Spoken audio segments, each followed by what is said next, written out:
Tinubu didn't have to send the Air Force and the military to deal with this particular insurrection, this threat to our own sense of security and equilibrium. No, there are easier ways of doing it. Let me tell you where Tinubu should have looked for forces to quell that insurrection. Right here in Lagos, right here. Or in Abuja, perhaps, I don't know. But there was no need to call the military or the Air Force.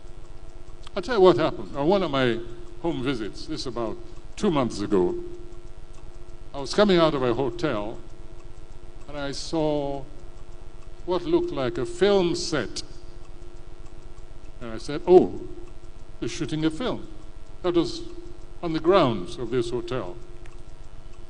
And a young man detached himself from the actors, came over and greeted me, very polite, very nice young man. And I said, are you shooting somebody? I said, I'm just joking. Are you shooting a film? He said, no. And I looked around. There was nearly a whole battalion occupying that, the grounds of that hotel, in Ikoyi, right here. So I got back in my car and I asked the driver who that young man was.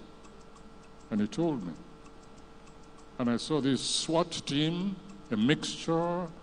They were at least heavily armed, at least some 15 or so heavily armed to the teeth security personnel.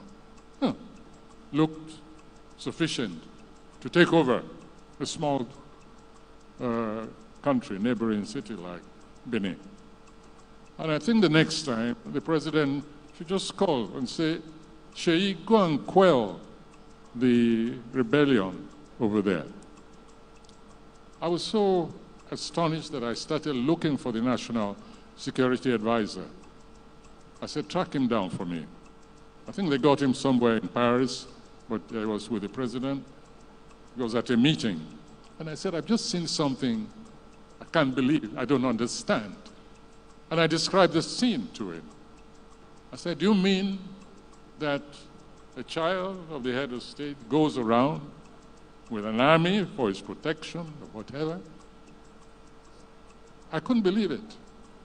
Later on, I did some investigative journalism. And I inquired, and I found that apparently this is how this young man goes around with his battalion, these heavy armed soldiers.